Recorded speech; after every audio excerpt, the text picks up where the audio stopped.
Hello, I am Brian Dorrington here with Mukala Kabungo of the previously unnamed sports show, but we actually now have a name and we've got a winner. Yes. Mukala, tell us.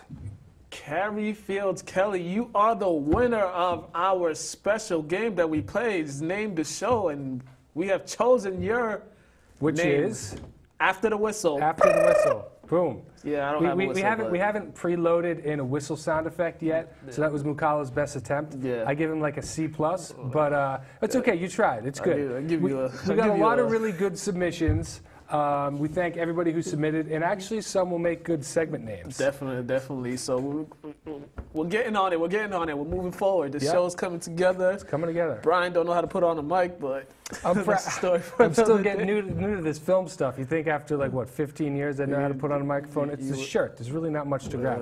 Okay, well we're done talking about attire because we've got some real sports to talk about. What's our first story, Mukala? The big game. We got a big game happening this Sunday, Super Bowl 52. There's a lot going on, but there's a lot going on in the news in the world of Tom Brady. You know, Brady has this documentary, Brady vs. Time.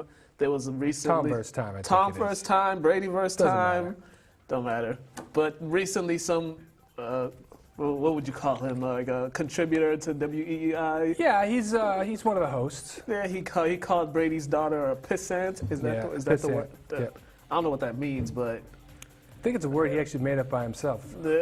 I had never heard it. Yeah, so that's been drawing some controversy. Also, this whole documentary has been, been getting some kind of up and down, right, back and forth.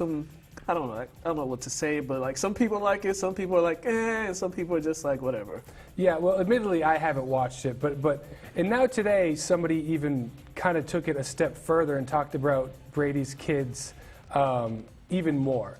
They went on and they said something where, I guess there's a scene, I did watch the scene, I didn't watch the whole documentary. There was a scene where Tom Brady, I guess, apparently kisses his kid on the lip, something totally innocent, like any parent would do, and this reporter from CBS said that it was suggested it was somehow inappropriate for Tom Brady to do. And this whole, I mean, you can't defend what these people say. No, you cannot. But this kind of goes into the role of the athlete in sports. Normally, this was reserved to first families. Normally, you could say bad things against first families' kids. Yeah. It was never okay, but it happened with Sasha Malia. It's happened with Barron Trump. And now it's moved on to athletics, and it's not okay.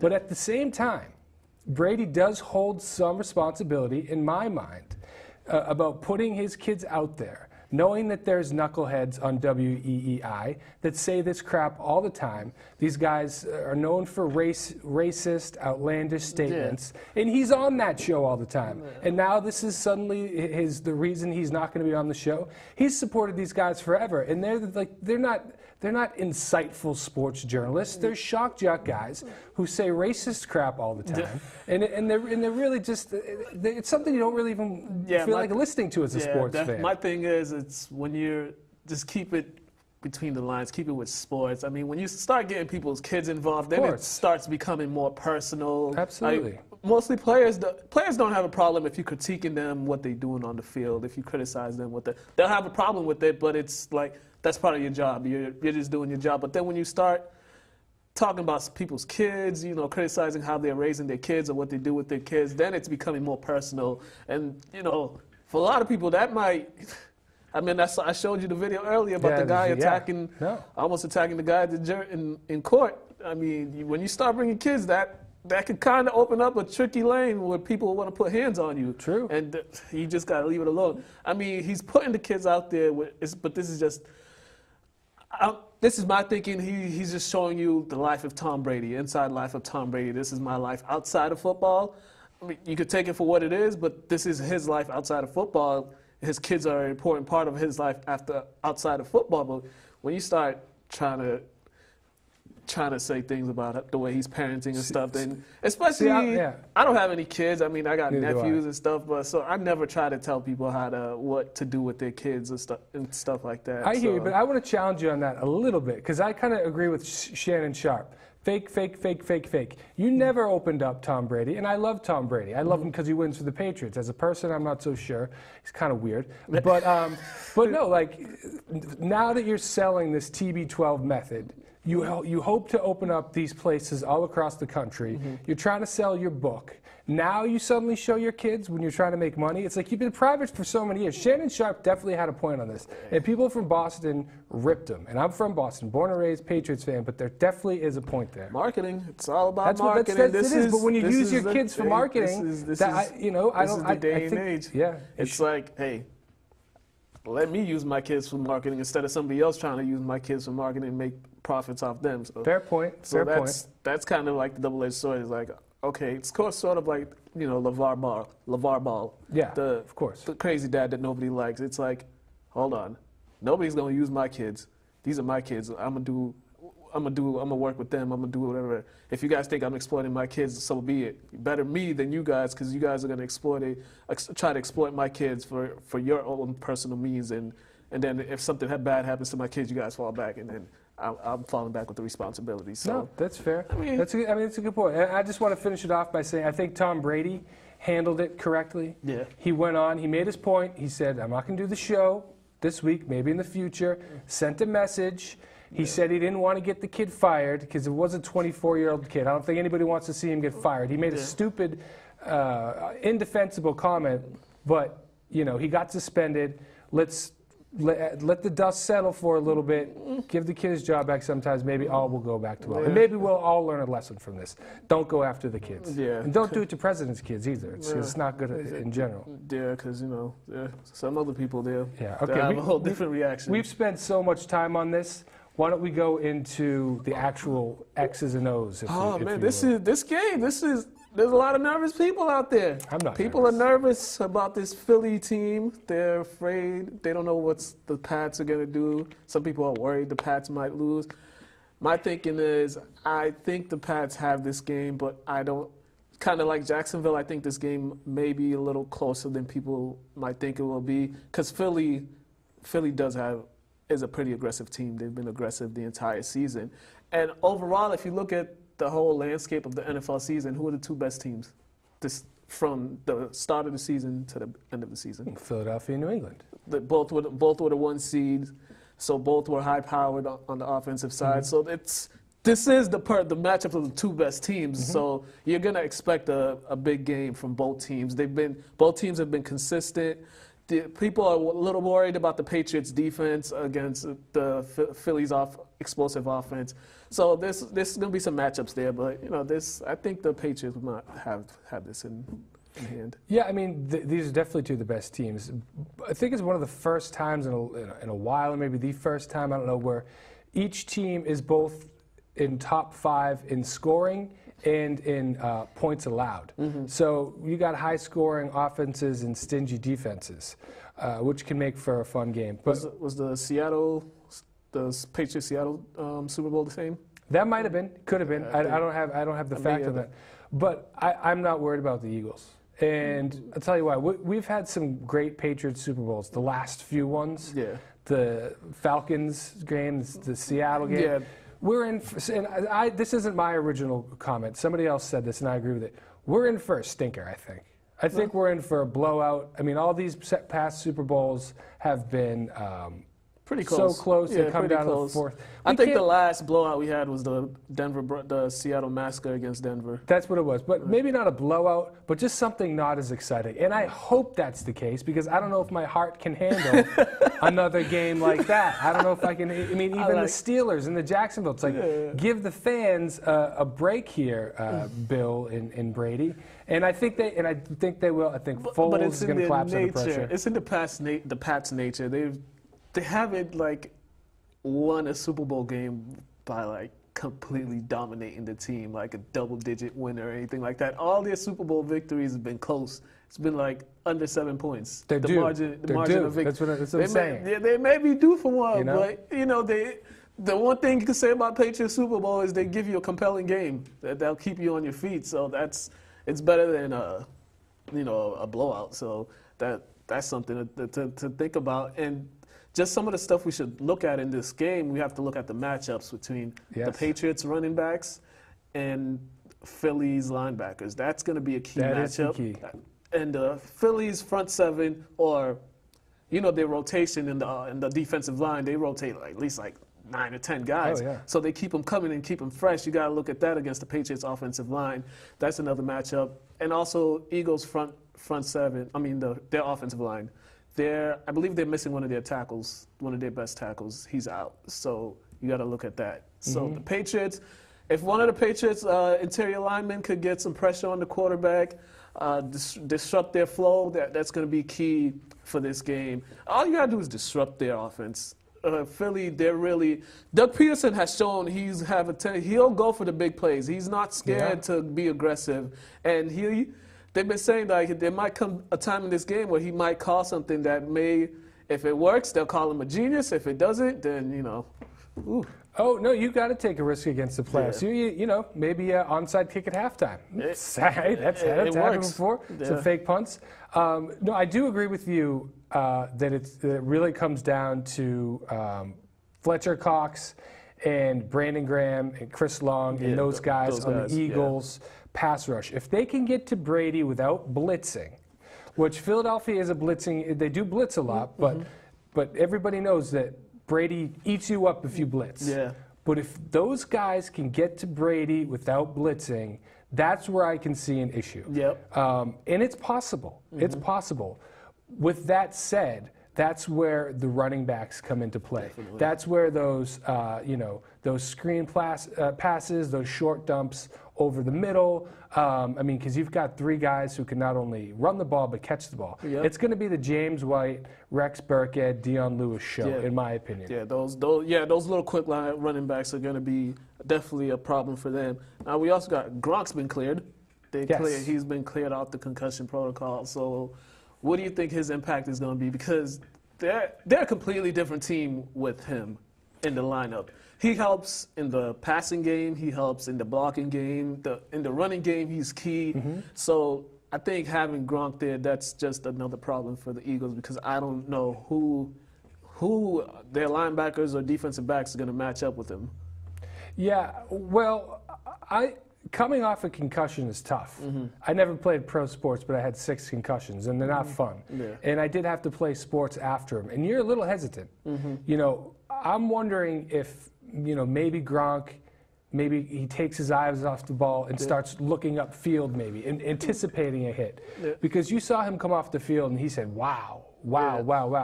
It's not a fun injury, and it's scary. And if you get enough of those, you'd be brain dead for the rest of your career. So there's always that thought, especially the first game after coming off an injury. Yeah. Am I really going to go across the middle and risk another big hit? I mean, I know he's a pro football player and he's a tough guy. He's battled through many injuries, but there's always that thought in the back, that mental aspect. Maybe I'm not 100%. Do I want to get another concussion? So would you think the Patriots offense will kind of slowly try to get him into it so he won't be that hesitant, like start off the running game, run the ball off, then play action, little quick passes, just so he could get in rhythm. He could also, if he does get contact, he could just feel that contact, what rubs it off, and then he could just get the juices flowing. I could absolutely see that. I could see that as him being, a decoy even. I could see him running some more sideline routes. I wouldn't put him across the middle. I just wouldn't put a guy like that across the middle. Definitely he's always going to be an end zone threat. Yeah. He might have to, it sounds bad, but coming off a tough injury like that, being a decoy, might not be the worst thing. Yeah, he's still a threat no matter what. He's still a threat no matter what. As long as he's on the field, he's a threat. So that's definitely going to be something we look at for this game. We also got to look at this Philly offensive attack. These guys. Let's do it. Oh, yeah. These guys, they were like Dr. Jekyll, Mr. Hyde from their first playoff game to their second. The first one against the Falcons, they didn't, register not that many points. They did enough to win the game, but the Falcons kind of held them in check pretty much for the majority of the game. Falcons could have won that game too, but they get to the goal line and Oh, that was awful. the dumb play calling. But then the following week, they followed it up with one of the best performances I've seen in a while in the playoff game. They were hitting on all cylinders. These wide receivers and the quarterback were in tune. So that's something the Patriots are going to have to deal with. And the Patriots' pass defense, that's been a worrisome for a lot of Pats fans this entire season. Now you have these receivers that can make plays. Alshon Jeffrey, he's proven he can make plays. Zach Ertz. Don't say Torrey Smith. Zach Ertz can make plays. Torrey Smith occasionally, if he gets the opportunity, he can make plays. I don't know how reliable he is at this point in his career, but he showed if you throw it to him, like, he'll catch it last game. So, I mean, there's plays for these receivers to make. The thing is, will the Patriots defensive backs, will they be aggressive against this team? Because they have to be aggressive on these receivers, especially Alshon Jeffrey. Yes, Alshon Jeffrey, he's a big guy. Like we discussed last week, though, Stephon Gilmore went to college together, played against him, knows his habits as a receiver. I think that helps the defensive back. But I can't. There's nothing in Nick Foles' history, at least recently, that says he's capable of putting two back-to-back games like that together. He played great against Minnesota. He played a perfect game. Is he the type of guy that you can count on and say he can do this week in and out? Can he do this 2 games in a row? I don't think so. And I know Torrey Smith is not going to. Okay, trust me. You're really down on Torrey Smith. I'm down. I mean, Torrey Smith we were both down on him, I think, at one point. But he had a few seasons. But I think he maybe had 2 touchdowns all year or something. I just think our secondary has gotten much better. I think that we're gonna try to take away the run game first, and it's going to be a similar game plan, I think, than with Jacksonville. Yeah. Make Nick Foles try to win the game for you. Yeah, that's usually try to make him win the game. And you know how many times a backup quarterback has led a team to the Super Bowl? I bet you got that stat for me. Yes, I do. Do you know who was the most recent one to do it? Tom Brady? I don't know. Yes. Is that right? Okay, yeah. I figured. Yeah, it was Tom Brady was the most recent one to do it. So wow, that was a long time ago. Yeah. So here are some of the quarterbacks: Trent Dilfer replaced Tony Banks. Okay. Jeff Hostetler. Yeah, I think they gave him a big contract after that. Well, he had a big arm. He had one of the strongest arms in NFL history. Yeah, after that Super Bowl though, it was nothing. He got a big contract, and Kurt Warner, when he replaced Trent Green. Oh, okay, that's right. Doug Williams, Jim Plunkett, Terry Bradshaw. The Terry Bradshaw one, he was like the starter for 44 consecutive games. But that particular season, I think there was like a strike or something. He was part of a strike, and he lost the starting quarterback job in camp. We're not counting that one. We're not counting that one. Sorry, but Terry. You don't get credit on that one. It was 6 games in. They put him back in. Okay. Roger Staubach and Earl Morrell in 1968. He was Johnny Unitas' backup. So most of them were past years in my time. Except like 2. Except like 2. 3. Okay, all right. So it's happened before. 9 times it's happened. It's happened before, but in recent history, not too much. Because, the game's changed so much. So. Because it comes down to quarterback play and coaching. That's what I say. Yeah. A lot of people say it's defense. So what do you think Brady has to do to get off to a fast start in the Super Bowl? I've seen the past couple Super Bowls. He's often gotten off to a slow start. The one against the Giants. Do good in first quarter. Yeah, the one against the Giants in 2011, slow start. Against Seattle, they started off kind of quick, but then he turned the ball over when they got to the goal line. Mm-hmm. So it was kind of a slow start. Then last year, extremely slow start. So what do you think they need to do to start off fast? Get into the no huddle right away. Start off in the no huddle. In the Jacksonville game, I think in the Tennessee game too, we were slow the first few opening drives. Mm-hmm. We were kind of taking our time. Go to the no huddle, put the pressure on, start with a few short screen passes, get the defense worn out early, and score early, and try to get them out of the game mentally. If the Patriots, the first drive says it all in the Super Bowl. If the Patriots can the guys that have been there before, the veterans, if they can come down, they can have a huge first drive, no huddle, tire the defense out. You might break the Eagles' will because these guys haven't been here before. Yeah. And it's just really we need to speed up the pace of the offense, get the running backs involved early, and absolutely under no circumstances can Tom Brady turn the ball over, because the Eagles take that's one thing the Eagles do well is they take advantage of turnovers. Yeah, that pretty much was what changed the momentum of last week's game. Absolutely, because that interception for a touchdown, it kind of led to propelling them to this game. So this game is gonna be a whole lot. It's gonna be interesting. It's gonna be very, very interesting to watch. And lastly, before we go to break, yes, do we have that coming up soon? It's about. Are they giving you signals? No, it's coming up soon. Okay, it's coming up soon. But before we go to that, let's talk about. Also, this weekend is a Hall of Fame weekend. They're gonna make a Hall of Fame announcements. And the MVP announcement too, right? Yeah, they're all tomorrow. All tomorrow? Yeah, so a big so thing tomorrow, so this is filming, you'll probably see this after. Tomorrow will be Saturday. Yeah. So people might watch this after, but yeah. Yeah, so the Hall of Fame, there's one particular, Randy Moss, Ray Lewis, and some other, those, just a few of the names, Terrell Owens, that are for. This is my thing. If Randy Moss does not get into first ballot Hall of Fame, he's a first ballot. If he does not get into the first ballot Hall of Fame, the NFL Hall of Fame voting is a sham. It should be, I don't know, it'll be worse than baseball. Should we hold a protest?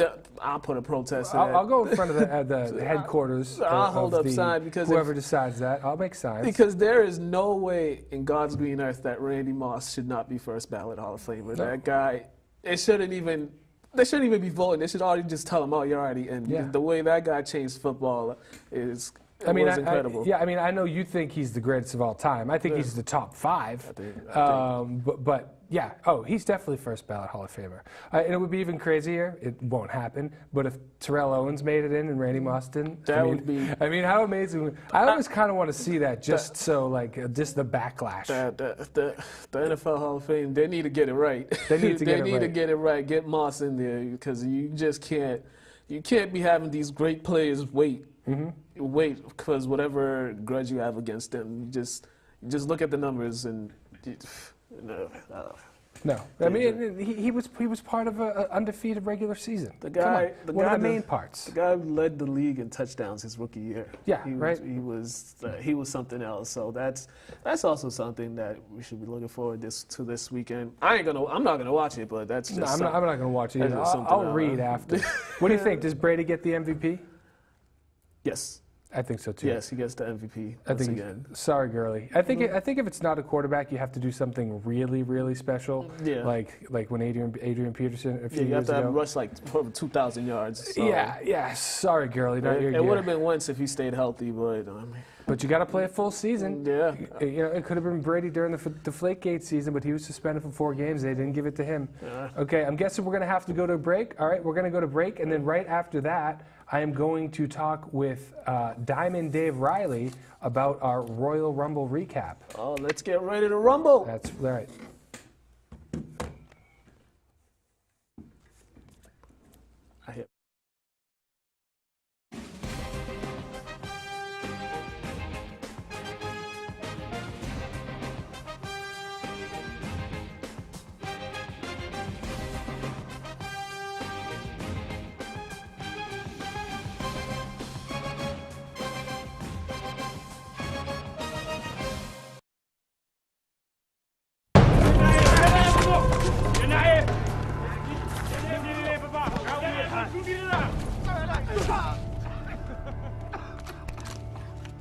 James. Right.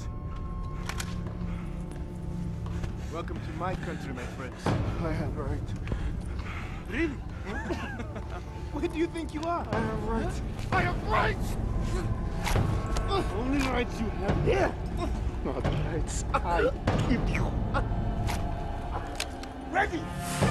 1, 2.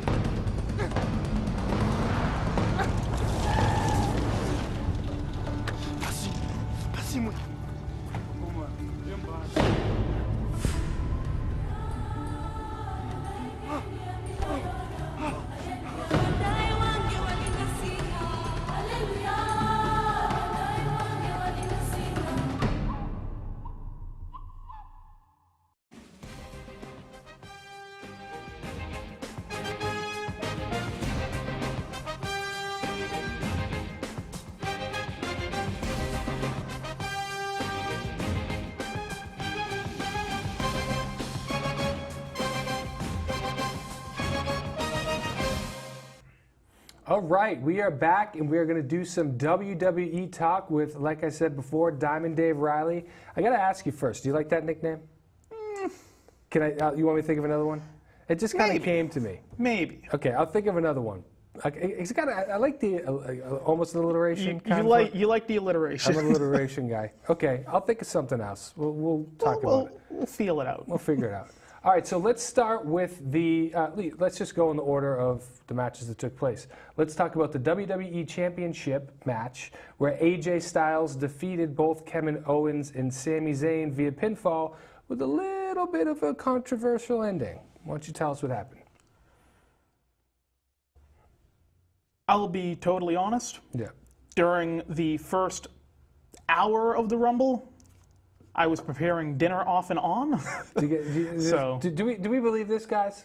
We're having. I have Diamond Dave Riley on here. This guy is an encyclopedia of wrestling knowledge, and he's making chips during the WWE Championship match. They were delicious chips. I'm sure that they were delicious. Really it would have been good. nice if you brought them in for the rest of your employees the next day, because I'm a big potato chip guy. I'm sure Mukala is too. Standing behind the camera right now. All right, so I can walk us through what happened. It was a great match. I'd give it probably a B+. All these guys are skilled.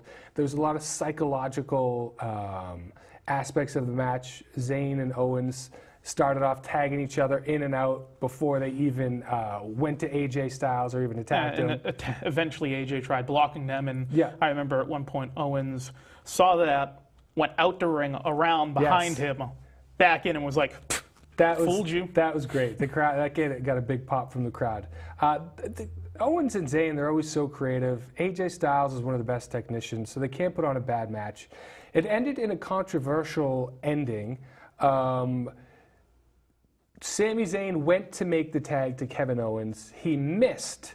Kevin Owens jumped in the ring and was actually pinned, even though he actually wasn't the official person in the ring representing the tag team, or the handicap match, whatever you want to call it. So he got pinned, but there's controversy, so I'm thinking this feud's going to continue for a little bit while now. I get the same feeling. I get the same feeling because then on SmackDown, you had Sami Zayn and Kevin Owens go against Nakamura and AJ Styles. We'll talk more about them later. Okay, so the the SmackDown Tag Team Title Championship. The Usos beat Chad Gable and Shelton Benjamin in the 2 out of 3 falls match. What were you cooking during this one? Is it still the chips? It was, first we were doing chips, then we did a cheese dip with chorizo in it. Oh, okay. But I did catch part of that, and like I thought it was a really great match. Oh, yeah. I mean, these guys, Usos, they're high-flying. They've consistently been one of the best in-ring performing tag teams. Benjamin and Gable have the great amateur wrestling background, both strong guys. Kind of a clash of styles, really. Right, exactly. Clash of styles. But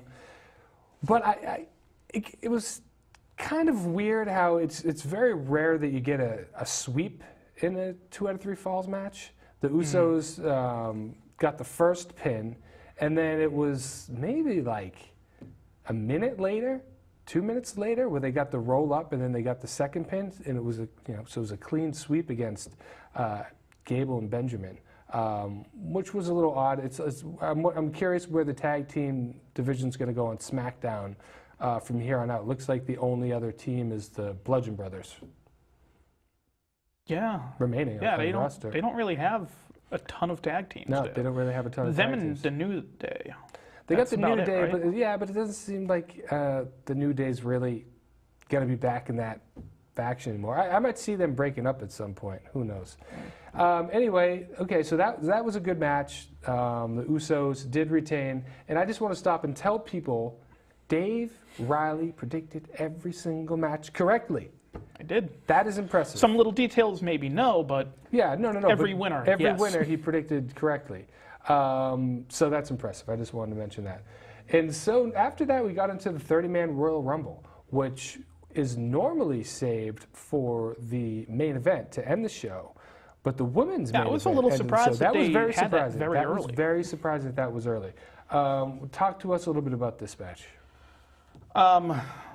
And actually, I don't believe that I had mentioned this. I might have. Oh, yeah, I did. My final four, I believe, was actually Cena, Balor, Nakamura, and Orton.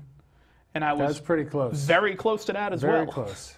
But yeah, that was really entertaining. Probably the most entertaining Kofi non-elimination that I've seen in a while with pancakes.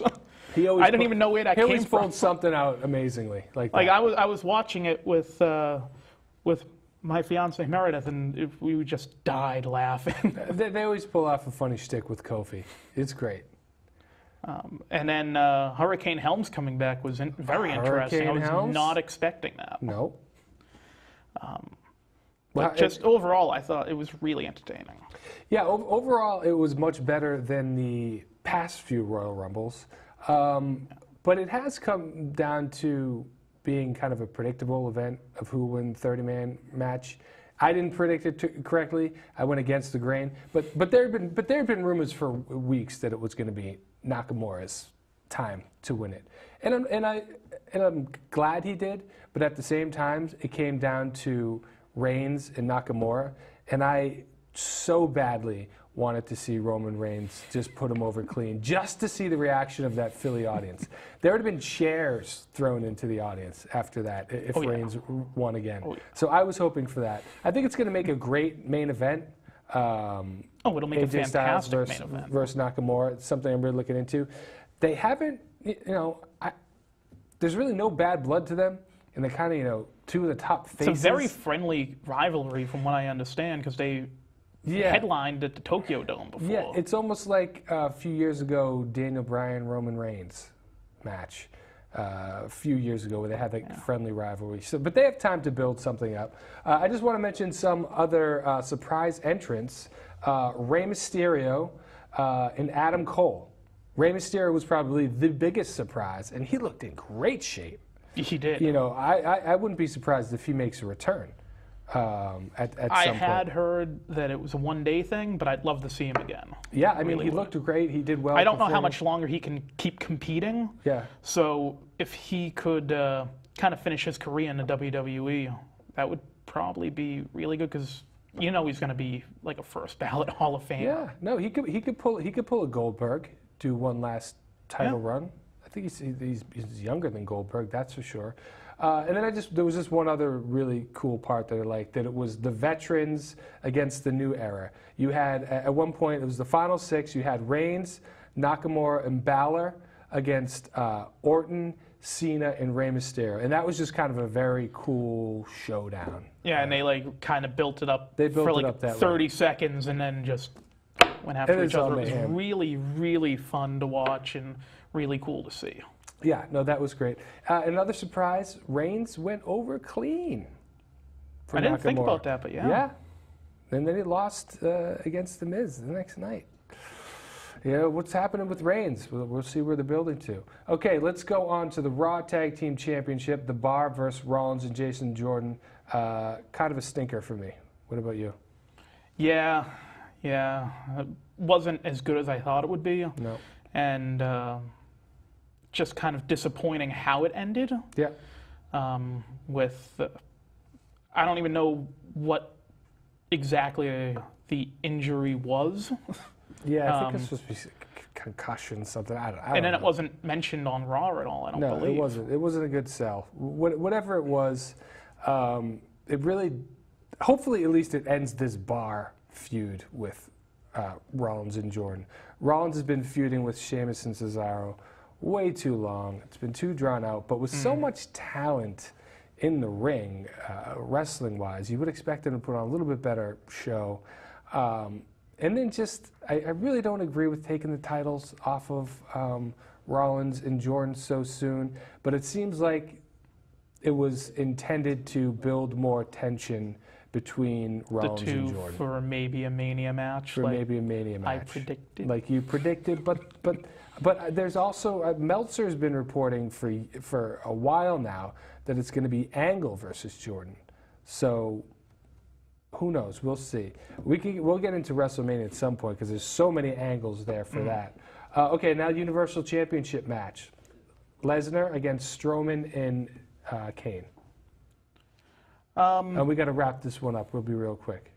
Yeah. So I thought it was a little bit underwhelming from what I was expecting, but it was still highly entertaining. I mean, they went through tables. They had stuff put on top of them. Yeah, that's what we It was expect. really fun to watch.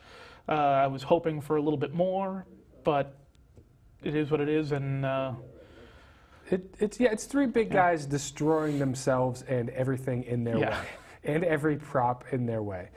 Predictable ending, we'll see Reigns versus Lesnar at WrestleMania. And last one, we got the Royal Rumble real quick.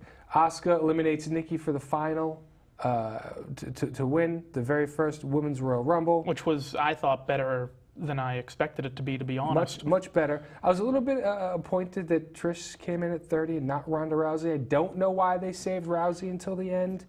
I would have don't know liked to why see her at either. the 30 spot, but I think they wasted their opportunity with her, to be honest. they really did. They're trying to build her up to be like this big badass, but they didn't have her in the match at all. Nope. She showed up to just point at a sign and smile at people and leave, and that was it. They could have done so much more. They could have done so much and more. then she wasn't there the next night. Right. That was really one of my few complaints about the Royal Rumble. Overall, it was really great.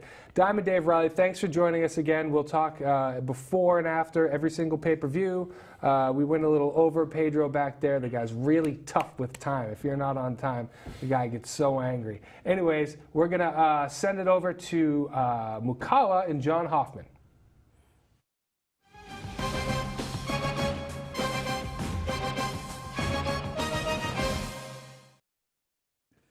Welcome to the interview part of our program. Here we have John Hoffman, and he's going to give us 10 great minutes of what's going on in Lynn sports this week. Welcome back, John. Well, it's good to be here. Thank you for having me. Thank you for being here once again. Got a lot to talk about, so let's get right to it. We talked earlier. There was some news in the Lynn sports. Jeff Newhall of St. Mary's, he got his 250th career win this past week. Yeah, it was a great win for him. He did it in fine fashion, and he's got some good players. They're playing very, very well. Mm-hmm. He plays in a very tough league. One of the, if not the top two, two of the top teams in the state, Cathedral and Archbishop Williams. Mm-hmm. He has to play them twice. Okay. And that's very tough for him, along with Arlington Catholic and Fenwick and Matignon and a lot of very good teams in that league. That may be the best female league in the state. Mm-hmm. So getting that done, and he's been great. He does a great job as the athletic director, the coach. He did it piecemeal. He did I want to say probably 90% at St. Mary's. He won some games at Marblehead when he first started. Okay. He's a very good coach. Does a great job. He helps me out greatly with information and rosters and schedules and things to make my job a lot easier. So he does a terrific job. Over the years, he's had some great kids, and St. Mary's is sliding under the radar. I think it's like 11 straight years that St. Mary's has had a state champion in one sport or another. Okay. You know, So which is phenomenal. Yeah, they got a good program over there in the athletic department wise. Yeah, the soccer teams are very good. The boys and girls, the boys soccer team, hockey team won the championship last year. Mm-hmm. The golf team won the state championship. One of the kids was an individual champion. They had James Brunfield, outstanding in the football team. He was a decathlon champion in the state. So they've got some good athletes. Yeah. They don't have a lot. They've got a small campus with a small group, but they've got a lot of very good athletes. Yes. Also news from St. Mary's, their head football coach, he just resigned this past week. Jeff Durgan, or Matt Durgan, I should say, he just resigned. And he had a pretty stellar career, coaching career over there at St. Mary's. And throughout each stop he has, he's always put together great teams. Well, we're sort of joined at the hip because the first game I ever did, my wife called Warner Cable and volunteered my services to work on a football game. And that was the first football game I ever did. Mm-hmm. And it was Classical versus Saugus, and it was Matt Durgan coaching Lynn Classical. So with the exception of, he went to Monmouth Catholic for 1 year and had, I think he was 5-6. Didn't have a really good team, but still had 5-6. He had a good year considering the talent he had. But other than Malden Catholic, I've announced every football game that Matt Durgan has coached. So we're very good friends. I'm close to his family. He had a very tough year this past year, losing his mother, losing his sister in a tragic accident. So he's gone through a lot. But he does a great job. And the team they played they were one game away from the Super Bowl. And it was Mashpee, I believe. And Mashpee hadn't lost in 3 years. They wound up going to their third straight Super Bowl and won the Super Bowl. And Matt Durgan and St. Mary's, they were 20-20 in the fourth period. So he does a great job. And he's the winningest coach, by the way, percentage-wise. Yeah, that's what I was about to say. He had like a good... better than Bill Joyce and better than a lot of the coaches around. His percentage is up probably over 70% in wins. And in his time at St. Mary's, he put together some great teams and made a few runs at the state championship. Well, he won several Catholic Central League championships like he did last year. He won a few division championships. Went to the Super Bowl a couple of times.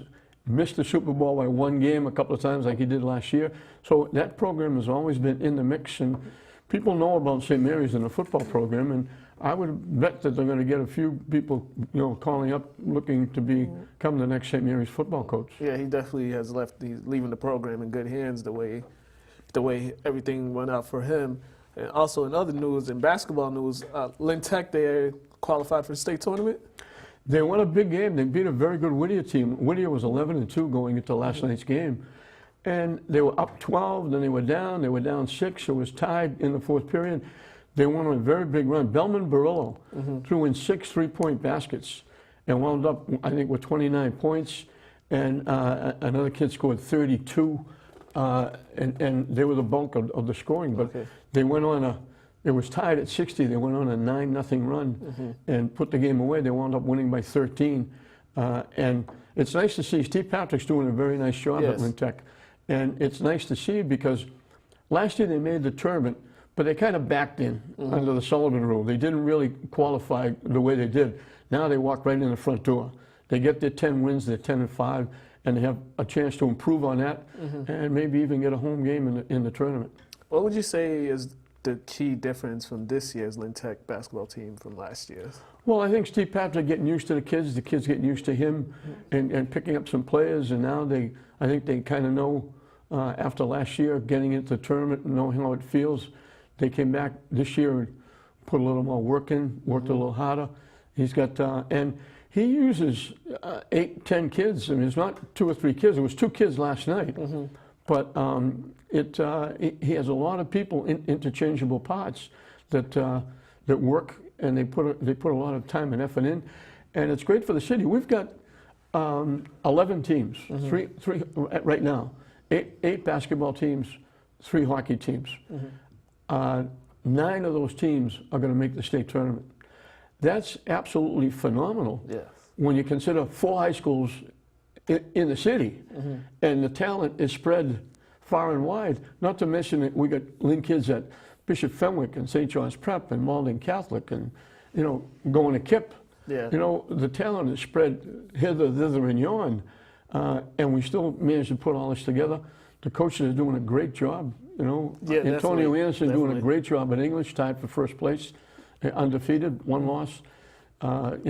David Brown qualifying for the tournament at St. Mary's. Yep. They had a tough loss the other day to Haver. Yeah, Jasper Grasso is doing a nice job. They'll qualify at classical. And the hockey coaches, Mark Lee will get in. Frank Pagliuca, the girls coach, already in, as he does every year. Which hockey team is standing out the most to you? Well, it's phenomenal because the Jets have not a lot of kids back. They got a lot of new kids. They got a goalie, Jack Gallant, who wasn't a goalie. They came in the season, they didn't have a goalie. They said, raise your hand if you want to be the goalie. Jack Gallant was a defenseman. He said, I'll try it. He's doing a great job. They got the Clardy brothers and DiFilippo playing outstanding. The girls program, I watched the girl the other night, Chaplain for St. Mary's. Walk in, put a deke on the defender, go around, beat the goalie, put her down, push it in. She's a 7th grader. Ali Siafi, leading scorer for the St. Mary's girls, 8th grader. The kid, Kinney, for the boys team, leading defenseman on the boys team. He's an 8th grader. St. Mary's boys qualifying, they only have 3 seniors. Okay. They're a very young team. The girls are a very young team. The Jets, 2 points away from qualifying. They got 6 games left. They'll get in. It's a great year for hockey and basketball for Lynn. Yeah, there was another story I read. It was a Lynn native. I think she plays hockey at Boston College now. I think she won some award. Katie Burrett. Yeah, I saw that she won some award or something. She set the record for most wins by a goalie. Okay. She's a phenomenal athlete. Katie played with the boys. She played Little League. She played Babe Ruth. She was a pitcher-catcher. The home run derby, she won the home run derby in Little League, beating the boys. She's a great athlete. She's quite the athlete, huh? She's a phenomenal story, because she was going to be a senior at the prep school she was going to. BC lost their goaltender. The goaltender went to play somewhere in Europe. They needed a goaltender. They went to Katie Burrett and said, "Can you finish your high school career in the summer? Take extra courses." She did. She took extra courses. When she started her year at BC, she was actually a high school senior. Oh. She accelerated courses, graduated early, became the goaltender at BC, took them to the Final Four. They win the league every year. Now she's on the verge of maybe getting most shutouts by a goaltender, and she now has the most wins by a goaltender in the history of girls hockey in college. Phenomenal athlete, and right here in Lynn. With this talent all over Lynn spreading out, that's great. We're coming short on time, but thank you again for being here, telling us more of what's been going on in the Lynn sports and Lynn athletes that are doing other great things beyond after they've gone through the high school system and into the college. So just want to thank you for being here and telling us, and we'll definitely see you again for more news because we got the state tournaments coming up soon and everything going on with that. So we'll definitely be hearing more from you. So thank you again, John. Well, congratulations to all the coaches and Katie Burrett, and I want to quick congratulations to Katie Morrison. She worked at the Item. She was a great writer, photographer. She's leaving. She got a column in the paper today. She's going to Clark University. She's a great young lady. She'll do very well, and it was really a privilege getting to know her and work with her. And we're sorry to see her go. She's going to be missed at the Item. All right, that's awesome. And lastly, Super Bowl predictions. You got a score? Oh, I'm worried about it. I'm rooting for the Patriots, obviously. Yeah. But I'm scared to death about this game. Philly is a very good team. All right. All right, ladies and gentlemen, here you've been watching the 10 Minutes with John Hoffman. I'm going to toss it back to Brian.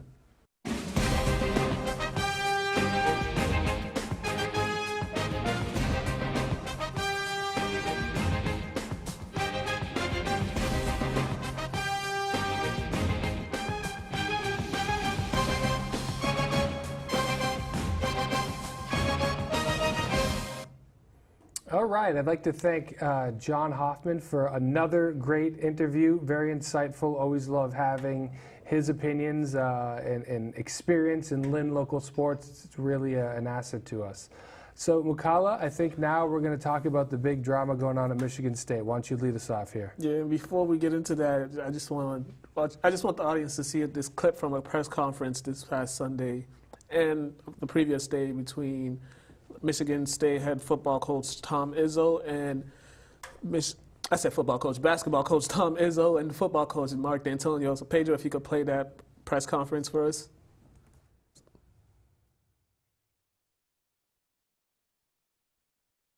We all know it's been a time when there's a lot of distractions, and I think sometimes guys just have to focus in on their job and then deal with the other stuff after, and that's what they did. As I said before, we'll cooperate with any investigation and always have. We've done it before and we'll do it moving forward, and that's about all I'm going to say on it, that we did cooperate with everything. During this extremely difficult and challenging time for our community, I would first like to express our deepest sympathies and my deepest sympathies to the courageous survivors of Larry Nassar's abuse. It was absolutely heartbreaking to hear their stories and the pain and suffering they went through, and we are only in the beginning of the stages of the healing process for the community and even more importantly for the survivors and their families. Yeah, so it's been a very tough time for Michigan State. It all started with Larry Nassar, the Olympic gymnastics doctor who was also a doctor at Michigan State, and all these allegations are coming back. If you watch the press conference with Tom Izzo after their game, I believe they played against Maryland. If you watch that whole press conference, that sounded like a man who knows his time is coming. His time is coming up at Michigan State University. I would not be surprised if either of these coaches do not return, because you just can't have allegations like this happening, especially with your players, and not doing nothing about it. The athletic department seemingly being naive to it or handling it their own way, but not really handling it.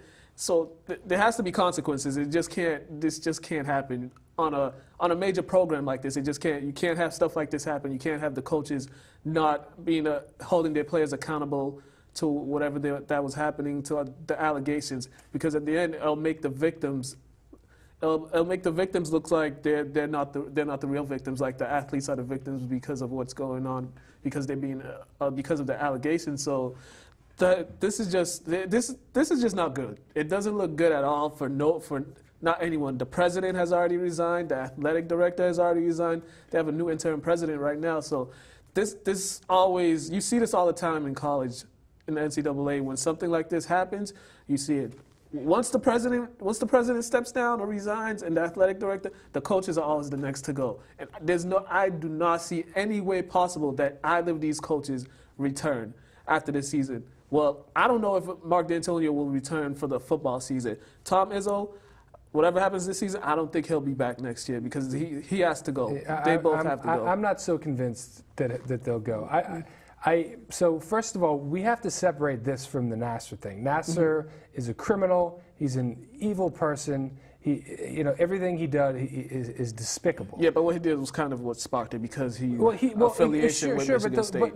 But what's happening now is people are bringing up a systemic issue in Michigan State, which is true. The right people resigned because a lot of women and young girls were affected by Nassar, and Michigan State did not help. They didn't do what they should have. They were negligent. Yeah. But this is a different story. This came from outside the lines.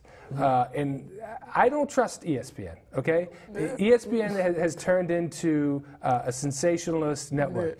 There's just not enough information yet for me to say that Mark D'Antonio and Tom Izzo need to resign. And there might be that point in time. It might come to that. But they haven't said enough themselves, which I think they should say more. Although D'Antonio, pretty much, he came out pretty ardent in defending it. And usually in a lot of these cases, if the people are guilty, they'll resign right away. But he was really defending himself. I mean, Rick Pitino was defending himself, and he got the ladder. We've seen it. It happened a few years ago in Baylor. They were trying to hide. They were trying to ignore the assault victims. There's an article out about that. They were trying to ignore them, and when everything came out and unfolded, everybody went down. From I believe the athletic director, the coach, he can't get a job now. Last I heard, he was trying to get a job in Canadian Football League or something of that nature. And what I've seen throughout the years with the NCAA, no matter how much, even though the coaches may look innocent or whatever, they still have to take the fall. It just doesn't have. They do not return. No matter how high of a stature you are in the university's program, you're going to be the fall person. You're just going to fall back. They're claiming there's no wrongdoing. They're claiming that they both claim that they did everything right with the authorities. And right now, it's an outside the lines report. And ESPN has lately, they've been a bunch of hack job reports. I'm not saying it's not true, and if it is true, what's in this thing, then yeah, absolutely, they both need to resign. I just need more information. Yeah, I'm just saying, do not be surprised if by the time middle of the summer, when everything's done, if you just hear these two will no longer return. But I think Izzo will stay. I don't think so. We'll see. We'll see. I honestly don't think. I haven't been too good with my predictions. Yeah, I don't think he'll be back. If you watch that press conference, that does not sound like a man who would be back. And lastly, before we go into our closing, the Boston Celtics, They just made a trade. They've signed a new player, Greg Monroe.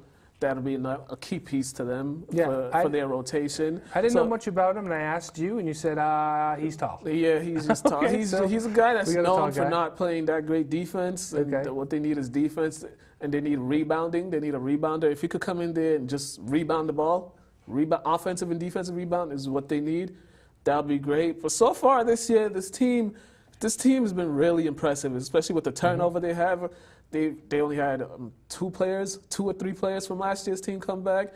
So this is a completely different team from last year. The way they've been playing as well. Kyrie Irving has been everything advertised. He's proven himself to be a good leader on this team. There's a few players on this team who I'm always critical of. Every day, every game, I'm critical of them I think for good reasons. No, don't say Horford. Marcus Smart. Oh, well, He's one. And Al Horford. Well, why Horford? Al Horford, he is what he is. He is what he is. He's a big guy who can shoot threes. What is wrong with Al Horford? Al Horford he's soft. He doesn't rebound enough for me. He gets punked down low too much. But he is what he is. I could accept him because he actually plays hard. He doesn't make dumb mistakes. My only problem with him is he occasionally just does dumb things. He will miss easy layups and he won't rebound or stuff like that. But Marcus Smart, if there's a player that I would want the Celtics to trade, is him. I think he has the most confidence of any player, most self-delusional confidence of any player.